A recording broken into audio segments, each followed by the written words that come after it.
Hello. Well, these are strange times, but we can still read, and we can still garden, and we can still read about gardening. The Hoopla digital borrowing platform offers so many wonderful books on the subject of gardening, my favorite of which is called The Humane Gardener, Nurturing a Backyard Habitat for Wildlife by Nancy Lawson.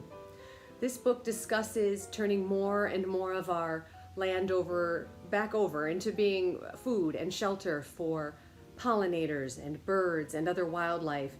There are beautiful pictures of all of the above throughout, and along with being a how-to guide, several talented and caring gardeners from across the country are interviewed, the closest of whom is actually in Winnetka. Also on the Hoopla digital app is Gardening for Butterflies by the Xerces Society. There are other gardening for pollinator books, organic gardening, and if you have a smaller space, maybe live in an apartment and have a windowsill or a balcony, there are several books about container gardening as well. I hope everyone has a happy, healthy, beautiful spring.